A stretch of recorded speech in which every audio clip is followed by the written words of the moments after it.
સુરત શહેરમાં સતત વરસાદના કારણે ખાડીપુરની સ્થિતિ સર્જાઈ રહી છે. કડોદરા સારા દરવાજાનો રોડ પાણીમાં ગરકાવ થતા 3 કિલોમીટર લાંબો ટ્રાફિક જામ થયું હતું.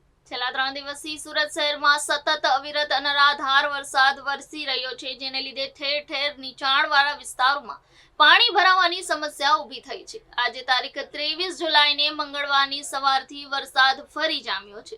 સતત વરસી રહ્યો છે, જેના લીધે શહેરના પ્રવેશ દ્વાર પૈકીના એક અને સતત 24 કલાક વાહનોની અવરજવરથી ધમધમતા ધોરીનસ સમાન કડોદરા સહારા દરવાજાનો રોડ પાણીમાં ગરકાવ થઈ ગયો છે, જેને લીધે 3 થી 4 કિલોમીટર લાંબો ટ્રાફિક જામ સર્જાયો છે. લોકોને ભારે હાલાકીનો સામનો કરવો પડી રહ્યો છે. ભારે વરસાદને પગલે સુરતમાં જનજીવન અસ્તવ્યસ્ત થઈ ગયું છે. આજે સુરતને નેશનલ હાઈવે 48 થી જોડતો કડોદરા સહારા દરવાજા પાસેનો રોડ પાણીમાં ગરકાવ થઈ ગયો છે.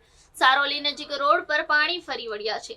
નંદુરબાર દુલિયાથી તમામ વાહનો આ રસ્તે જ સુરતમાં પ્રવેશ કરે છે. અહીં રાત્રિના સમયે શાકભાજીની ટ્રકો આવતી હોય છે. ટ્રાન્સપોર્ટેશન બસ જેવા મોટા વાહનોની પણ અવરજવર રહેતી હોય છે. દિવસના સમયે નોકરિયાતો, માર્કેટના વેપારીઓ તથા કાપડની હેરાફેરી કરતા ટેમ્પોની અવરજવર રહેતી હોય છે.